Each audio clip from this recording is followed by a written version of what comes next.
Welcome to Flight Club, a podcast where we want to dive into specific aspects of flight levels, share experiences, and introduce you to the flight levels experts on a more personal level. Hello and welcome to Flight Club by Flight Levels Academy, where you get to know people and topics around flight levels. My name is Klaus Leopold, and my guest today is Jose Casal, and we want to talk about organizational design. Hi, Jose. Thanks for joining me here. Hello, Klaus. How are you? Thank you for inviting me. It's great to be here. Great to have you on this little show here.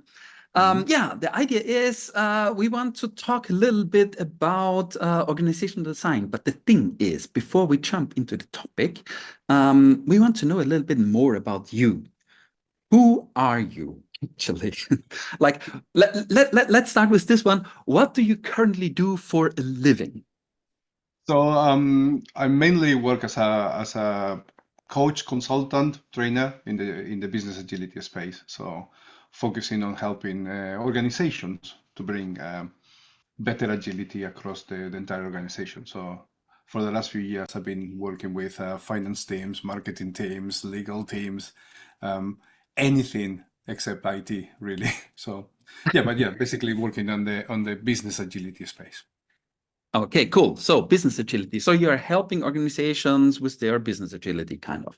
Mm-hmm. And I'm quite sure you weren't born as a person who was helping organizations with their business agility. So what is your background? What brought you to this where you currently are? What have you learned? Mm-hmm. It can be a very long story, so we'll make it short. But yes, I mean, obviously, I've been working in the agile space for far too long. I started to call it something that I used to call common sense. 2003, someone said, "Oh, there is something that's called agile." I was like, "Ooh, that's common sense. That's exactly what I'm trying to do." But over the years, I discovered things like Kanban and so on. That's where we met in the Kanban community. Yeah. Through my work, I started to explore how to take Kanban and flow beyond the team into other parts of the organization, and how to make it more coordinated thing. And that's where I started to work with businesses and organizational level. That's where flight levels came into play as well. So yeah, I mean, it has been an evolution, but it's an evolution from realizing that it's not enough to do agile at team level. It's necessary, but it's not sufficient. So I've been 10 years now looking at, okay, we need to look at this beyond team, beyond into the organization. Okay, cool. So you are also a Flight Levels coach and a Flight Levels guide with Flight Levels Academy. How did you actually discover flight levels, and why did you decide to dive deeper into this topic, or to fly higher with this topic? Yeah. So I feel old when I start things new. It used to be the young one, and now it doesn't feel like the young one anymore. But you always look like the young one. I always look at the young. Well, yeah, thank you. I'll give you 5 years later. So I started. I was working at Scottish government, for example, and one thing that we had there was a large program of work. Citizen services, government services, and we were having all these problems with coordination, with program management, portfolio management, and so on.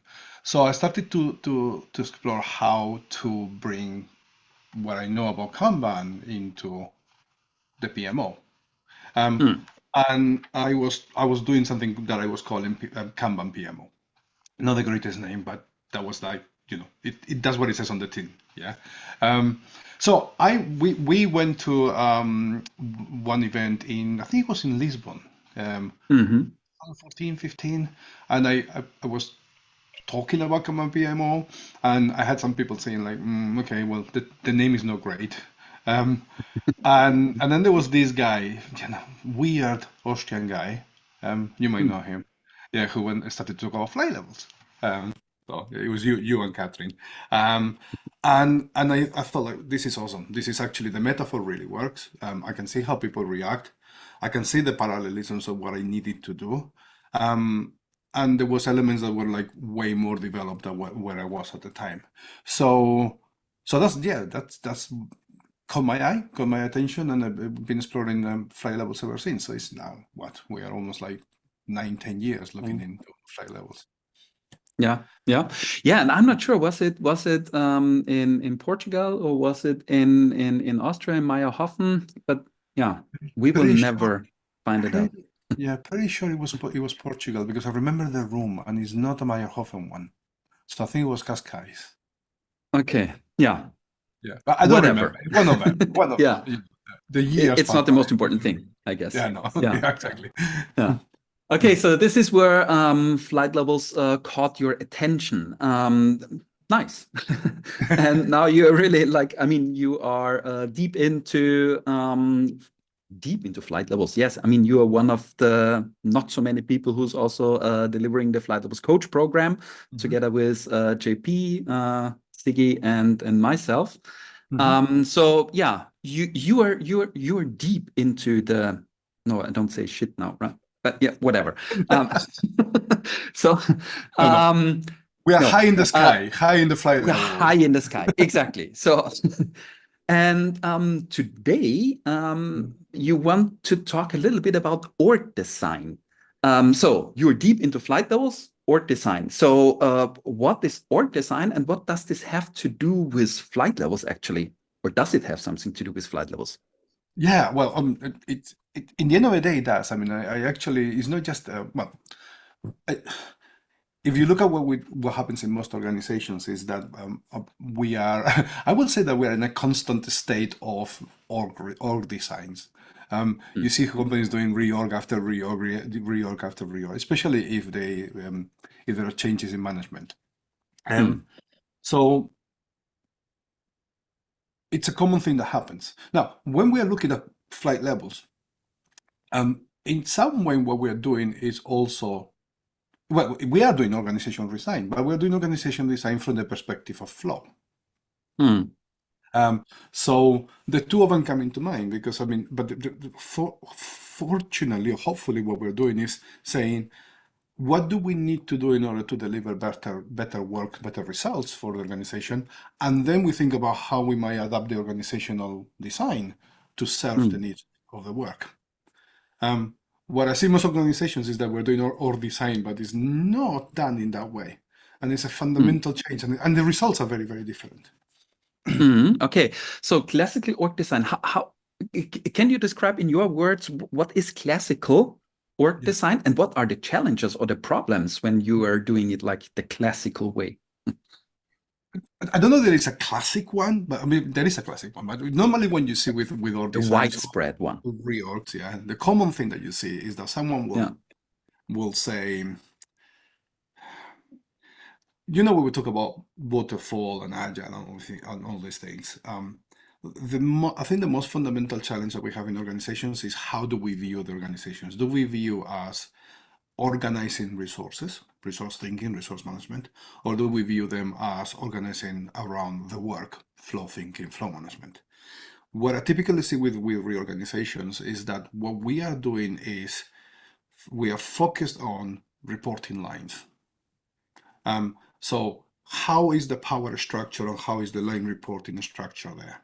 And most organizations, when they start thinking about how to reorganize, the main tool they have at their disposal is the org chart. And we might end up moving bits in the org chart, and then we say, we need to do cross-functional teams. And then we start inventing X matrix solutions. And all that, what's happening there is they're telling you that we are anchoring that kind of like line reporting and very structured organization.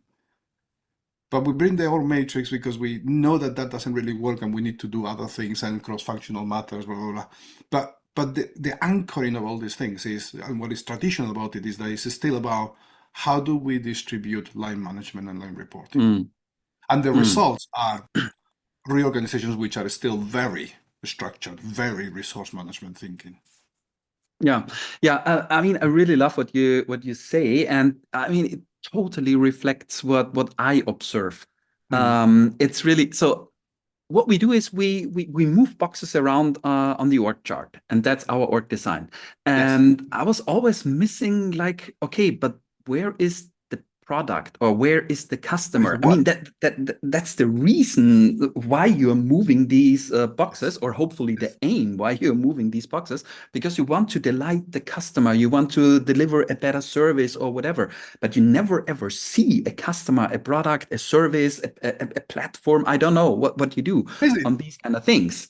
Yes. Yes, you optimize for business, kind of. Yes, exactly. We're optimizing for people being busy, for people being utilized. We hate the idea of people being idle, all those things. We hate in many organizations, we hate the idea of giving people the opportunity to think for themselves. You know, we Yeah, want to plan everything and structure everything. It doesn't work because you say yeah, it's missing the key thing. I mean, the what are we doing that serves the needs of our customers? And we don't put the work at the center of it. Now, yeah. when we do org design with flight levels, we really need to put the work at the center of it. So this is the huge question. I've seen countless organizations doing agile transformations and agile things where it's still resource thinking. It's still, yeah, we might be creating agile teams, but organizationally, it's still a reporting structure. It's still a traditional structure. So that it's simply just not enough. That's why many times these transformations and all this agility just doesn't work. It's not focused on the flow of work. Yeah. So, I mean, we could dig very deep into the topic of resource utilization and what problems it brings. And but I would like to go in a little bit in a different direction. So one hypothesis is moving around the boxes on the org chart is not the best thing to do. So we need to bring this flow thinking into on the table actually. But how do you actually do it? Do you put the I don't know, the product on the org chart? Or how do you do it? I mean, I have a slightly idea how I would do it with flight levels, for instance, but what would you do? So what I tend to do with the organizations that I work with is we're talking about that we need, you know, we have these mantras in the world of Kanban and flight levels as well. And hopefully it says like focus on the work, not on the workers. All right. We have amazing tools, so we have amazing concepts that help us to do this. Start by focusing on the work, and for now, park your organizational design, your organizational org chart, and focus on the work. So the first thing is like, for example, is like what types of work do we have in this organization? So what language do we use? Do you talk about initiatives? Do you talk about products? Do you talk about features or epics or user? What language do you use? And how does, if each one of those represents work, do we have a common glossary for what it is? I mean, I was working recently with a company, with the senior management team, and within half an hour, it was clear that they were using things like terms like initiatives and projects and so on, and there was no common definition. So sometimes people had like projects create initiatives, and sometimes initiatives create projects. But what is what is an initiative and what is a project? It could be anything, whatever people chose. Yeah. So it's like, all right, first of all, you have no common vision of what the work is. We don't understand how work works in this organization. So we started by doing an exercise of identify all the in flight levels, we call the flight item types. And we say, okay, how do they connect to each other? Because obviously you may have a strategic thing, a strategic idea. For that strategic idea to become something deliverable to the customer, it's going to go through a process of decomposition, breaking it down, refinement, finding more and more detail. How does that work? How work becomes something else that becomes something else that becomes something else that eventually is deliverable? So we can start the conversation straight away from what work do we have? Once we know that, then we can say, okay, well, first, the next thing is like, where does work start? How does work get created in this organization? Triggers. The triggers, yeah. I like the word origins more because then I like to have destinations and its flight levels. But how does the work enter our organization? Is it it's someone is it some strategic conversation generating ideas, and we call them initiatives or whatever, or is BAU work, business as usual? Is it product features that customers request? Where does the work appear? I also then think about how does the work exit our organization as as features, as user stories, as whole initiatives. How does it exit? Yeah. But then we have the concept of flight routes. How does that work then need to move through the organization? Not hierarchy, not the organization structure, but how does it move through our organization, and what kind of conversations we need to have? At what point do we need to have strategic conversations, or coordination conversations, or delivery conversations? The flight levels. Yeah. So when we do that, then it gives us a picture about how does work get created, what is the type of work, how does this work evolve, and what kind of conversations do we need to make that happen? And what I understand, so really powerful. Exactly, and you have never ever talked about the org chart so far. Not yet. It was just, I mean, you have a group of people in the room, and we could talk about what group of people is this? So, because I mean, depending on the people who are in the room, you will get different answers. When Absolutely. you have, I don't know, the marketing team in the room and no one else, you will get completely different answers. When you have like a cross-functional and hierarchy bridging, basically everybody from the organization, then you have a much broader view, of course. Yeah, but I like what you say. So you start with the flight item type, how we call them, and then you sketch something like the flight routes. That's what we would call it in flight levels land, right? We do flight routes and we do flight triggers. Yeah. So with the three of them, it's giving us a picture about how work works. Now, what we haven't done then, I mean, and that by doing that as well, then we can start thinking about, okay, what kind of conversations do we need to have?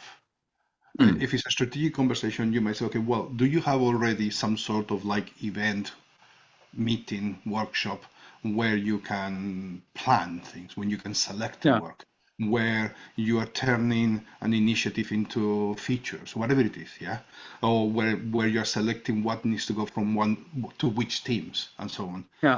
We call that in flight levels agile interactions. Now, at that point is where the org chart comes in, or better than the org chart, we talk about work systems topologies, because then it's like this has been hypothetical, is now where does this, how does the organization, how is capable of making that work happen?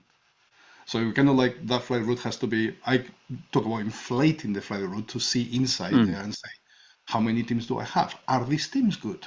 Are these teams enabling the flow of work? Do we have dependencies? Can we do something about it? And that could reorganize teams. But what I love about that is that reorganization now, it's focused on the enabling work to flow, to enabling work to be delivered. It's not a hierarchical conversation anymore. It becomes a flow-based conversation. So then flight routes and the work topologies start informing each other, and that we emerge. How do we collaborate? How do we coordinate ourselves? How do we decide? How do we do things? It's extremely, flight levels as a thinking model is extremely powerful, because it's starting to say, how do we really deliver work here? So in terms of flight levels, you basically described somehow how to come up with a flight level systems architecture, because these are like the ingredients of a flight level systems architecture. But the interesting thing is, you do it from behind, like you start backwards. That's the word I was looking for. You like if I do it, I start with brainstorming, or like trying to identify what are the flows as an abstract term, but more like, okay, what are like the products, services, internal, external products and services, what are platforms and these kind of things that we are currently working on. So my aim is to start with a brainstorming around what could be potential flight level 2 systems. And then based on this, we build the work systems topology, and then we talk about flight routes, and then the flight item types and the agile interactions are basically part of this. And what I find really sexy is to do it the other way around. So I need to try it. And I think there are of course pro and cons. So if you start with the flight item type, you're somehow very close to this, what people are actually doing, right? So I'm working on a project. I'm working on an initiative. Maybe we don't share the same vocabulary. So we need to align our thoughts, but this is our daily doing, kind of. So it feels to me a little bit more challenging to start with the flight level 2 system. But you did both approaches, right? Why did you actually why did you actually switch to the backward approach? So there is pros and cons of both of them. The one thing that I needed to do is I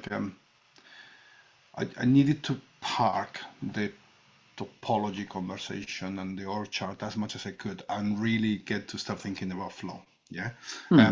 So during the conversations that I will do as well, you'll end up talking about product lines and things like that, because we start thinking about triggers. Like triggers, okay, well, it's in a product area where we do this. So they do emerge, and they do emerge. The flight routes are very times informed by this. But I really wanted to make, so when we started to work with products or services or things like that, it's a very powerful conversation, but I kept seeing resource thinking and the organizational design being there, and I couldn't get enough of okay, no, stop thinking about how you are organized, stop thinking about your structure, and think about more about how the work needs to move. So that's when I started to flip it. I said, okay, just think about work and forget about that you're organizing product areas or you have end-to-end services, because many times those are representing, when you do VSM, for example, visual stream mapping, visual stream mapping, what value you stream mapping. Value stream mapping. Oh, God, visual. I figured there's something on value stream mapping. And everything's visual these days. So it is. What I see many times is that we end up having processes that they are not defining how the work should flow through it. What you see in those columns is the roles that people have and the handovers that people have. I don't call that workflow. I call that job flow.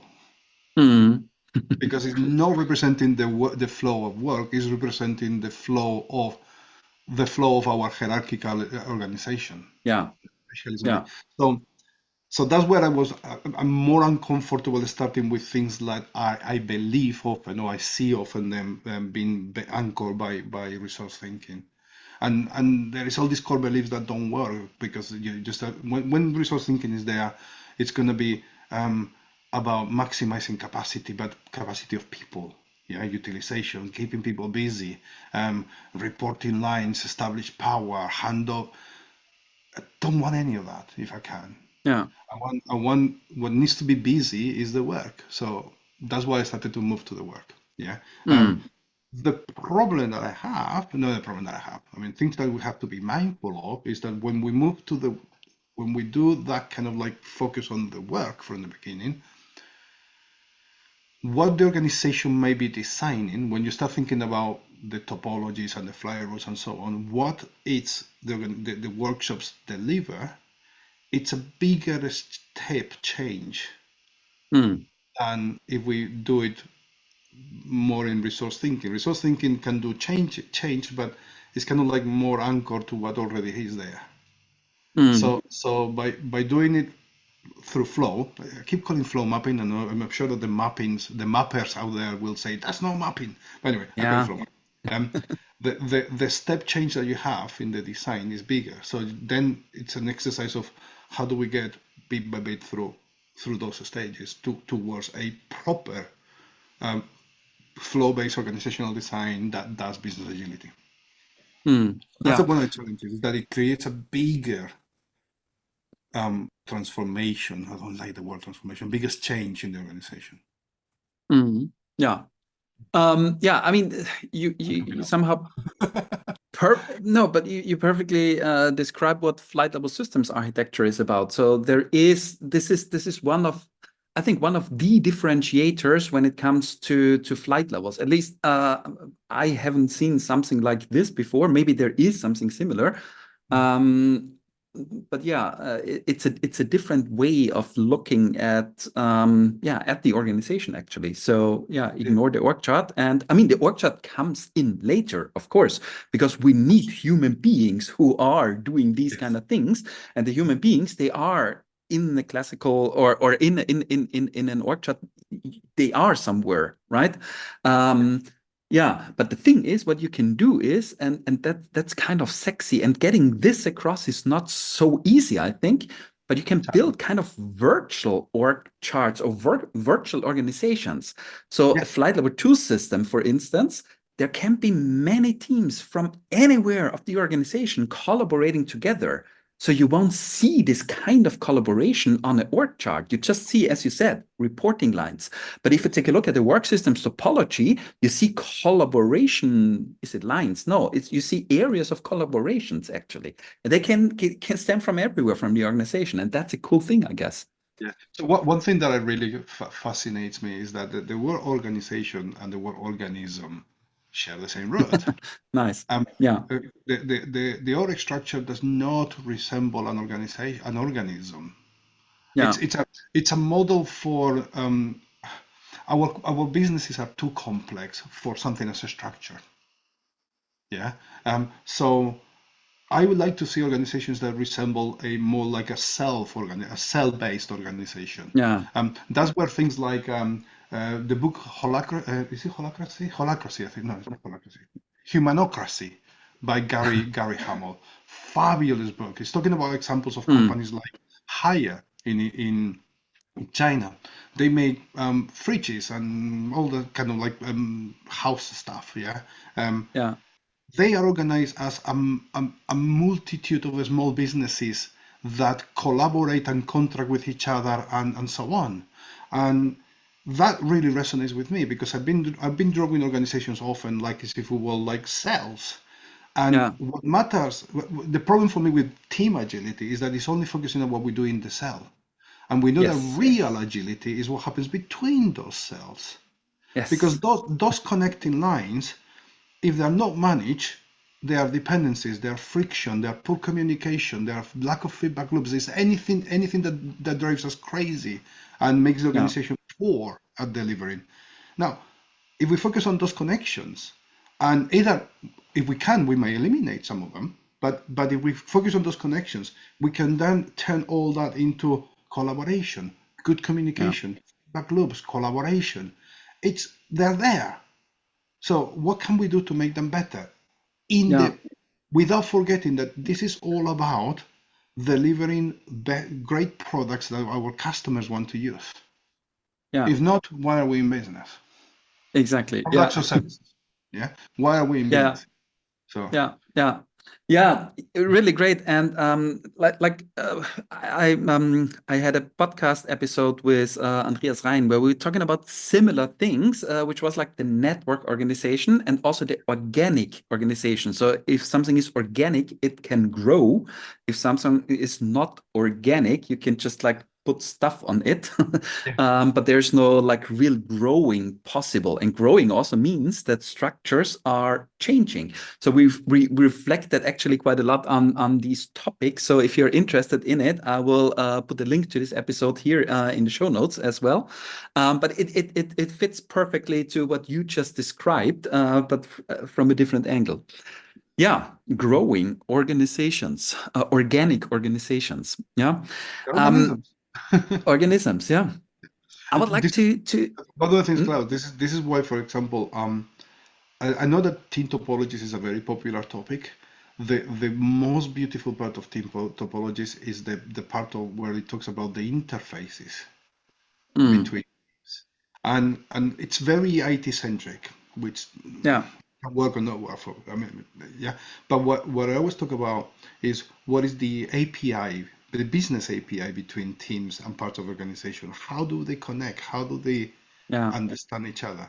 And that's if you're interested again, team topologies.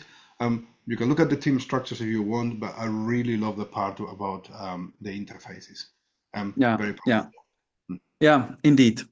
I want to do one more thing. I want to talk about one more thing, actually. So we were talking about org design so far, but from a different angles. We are not moving around boxes in the org chart. We start somewhere with the operational structure and build our org or design our organization around this, actually. How are you doing it? So the thing is, I mean, for us as flight level guides and flight levels professionals, it's somehow a given. You don't do things for people, you do things with people, right? But I'm not sure if this is, especially in the topic when it comes to org design, if this is clear to everyone, right? So, I mean, now I'm giving the answer already a little bit, but can you further elaborate on this? So, who's actually doing this? So that's a great topic, and this connects again to change leadership and making Exactly. sure that, But I think the organization is ready for it. But Yes. especially for org design, we see so many like pre-packaged org charts, kind of install this and install that, and everything will be fine. Do squats and tribes, and everything will be great.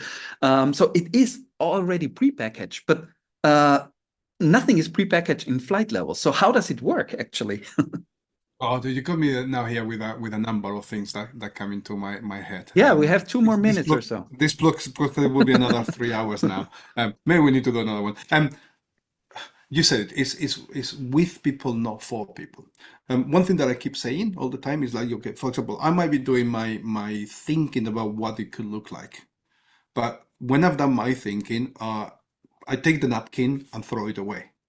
Because what I need to do is to it's not me who should be doing, especially when I'm external, but even if it was internal, it's the best people that can make the best decisions are those that are going to suffer or benefit from the consequences of those decisions. So involve people. They will have knowledge that I cannot do. I mean, when you used to be a software delivery manager, and I used to say that my team had like 35, 40 people under my line reporting. Yeah. I used to say, like, it doesn't matter how good my brain is, the combined power of a 35 brains is better than mine. Yeah. Yeah. So do it with people.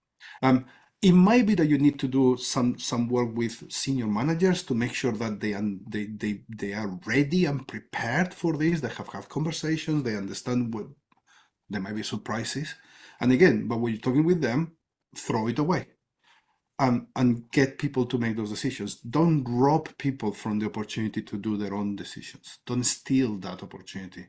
I always talk about Machiavellic management and coaching. Yeah.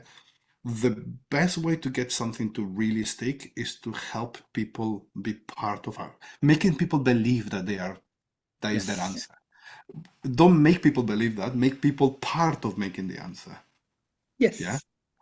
So once I'm involved in that decision, it's we have an interest in making sure that is right, because it's part of that.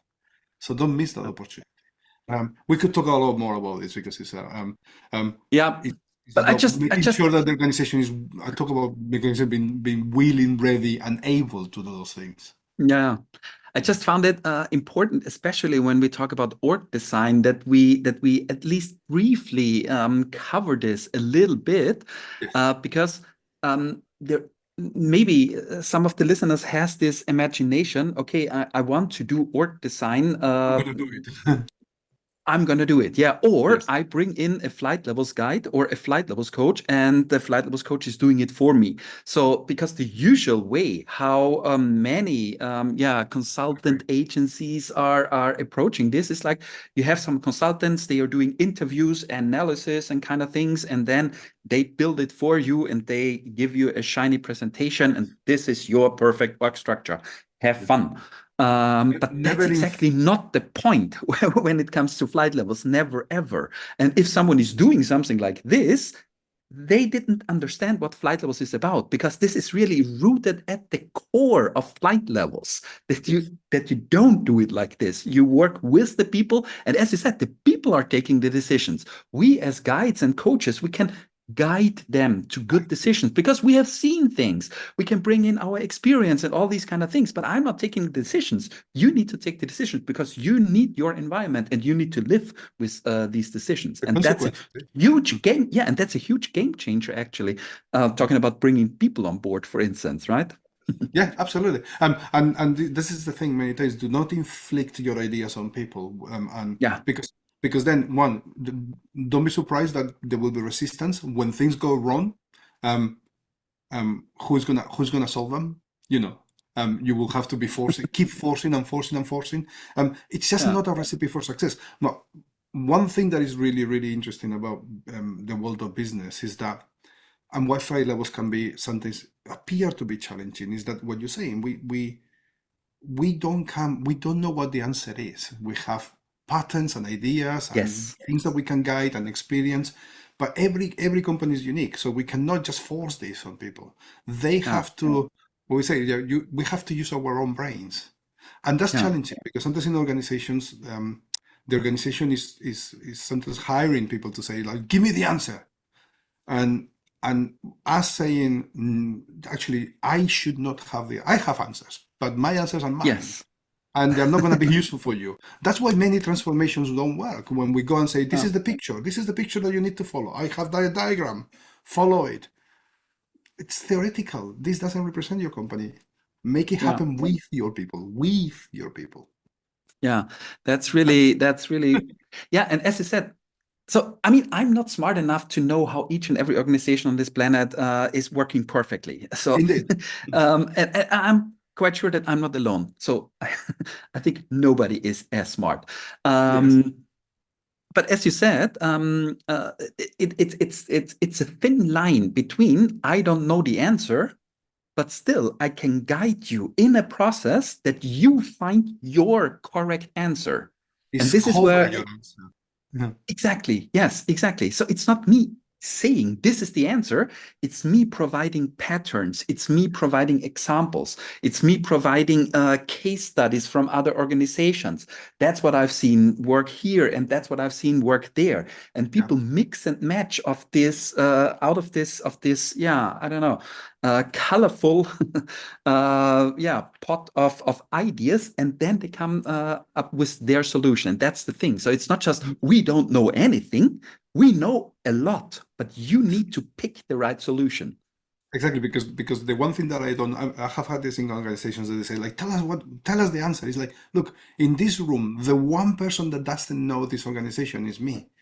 You want Yes, me to give you what the answer is? I mean, I have answers, but I'm 100% certain that I don't know your organization well enough to give you the answer. The exactly. right answer. We have to discover it. You have to do it because in the end of the day, no one knows the organization better than the people working in the organization. And also the concept of doing interviews is flawed. So it's me as a person who knows the company for a week talking to people, and then I come up with a solution. And I'm talking to people who are working for 20 or 30 years there. And I have an interview slot of 30 minutes. Yes. Perfect. And now I know everything about this company. Keep on dreaming. You have a glimpse. You have a little bit of an idea, but that's it. Yeah. And the funny thing is, the people themselves they don't know the organization. So you cannot bring all. So if you bring all the people in one room in theory and build the flight level systems architecture with them, you still have to do come up with hypothesis because there's always unknown things. And but I'm the least person who's able to. I love this thing about like once you involve people, things are complex. Yeah. And how do you know that things are complex? Is that you put 10 people in a room and you have 15 opinions. You have more opinions than people in the room. But why? Because we just don't know. We really don't know. And what we don't know is that by doing this, we don't know what are the ramifications of this change. You might think that if I do this, A, B, C, and D, and E will happen. Yes, but that's not how that never happens like that. So yeah, exactly. So again, why it's so important to make people part of the answer? Because when we are in with the finger on the pulse, that's the only way to know what's happening and reacting to that and being able to change. So we have to really. the key change for management is that management should not be managing people. They should be managing environments so that people can then unleash people's potential, unleash people's talent. Yes. Empower people to make the best things. And things like you talked about before. How do teams form and dissolve and all the stuff? They should be dynamic decisions. I mean, sometimes there are teams that no longer need a purpose, and people say, okay, let's dissolve that and do something else, or whatever. Yeah, but it shouldn't be something that is like a hierarchical decision where it's like, we need to form on this, because it becomes an Excel exercise, and it doesn't work. It just doesn't work. So we can do better with flight levels, business agility, flow-based organizational design, flight routes, work system topology. The world is your oyster, as they say. Exactly. So I think we really covered some great topics. So thanks. I really enjoyed this conversation. So org design done differently. So we put the thing into the center that actually matters to the customers. And this is for sure not the org chart. Exactly. I, as a customer, don't care about your org chart at all. And I hopefully never ever see it. Exactly. But I want to have a good service from your company. Nice. Jose, thank you so much for your time. That was really great. So yes. Great conversation. Yes. And we should co-train together the FLSA, because I want to see how it works the other way around. We should definitely do it. And if some of you listeners, if some of you are interested in getting in contact with Jose, we will link his contact dates and everything to the org chart. Jose is really one of the pros when it comes to flight level systems architecture. So even in the Flight Levels Coach program, in the English edition, Jose and JP, they are teaching this topic around flight level systems architecture. The napkin exercise you were talking about later. So we somehow put the flight level coaches into a corner and then we bring them out again. That this is not a good idea. Whatever. So if you're interested in flow mapping and real organizational design, contact Jose. I'm pretty sure he can help you a lot. That's it for today. Jose, thank you so much for some great minutes with you. And thank you, Klaus. It's been fun. Yeah. That's it. Yeah, thank you everyone for listening. And I hope this is interesting and there is like some nuggets and insights. And let's make things better. Let's make business better and the world of work much, much, much better. That's a great final closing. Let's make the world of work better. Let's do it. Thank you and goodbye. Thank you for listening to the Flight Levels podcast. Subscribe now to be updated for the next episode. Did this podcast remind you of anybody? Share the link with that person that you think should also join the Flight Club. And join our free community to have access to a lot of free content as well as direct contact with all the coaches and members. Visit our web to create your account and more information. Go to flightlevels.io.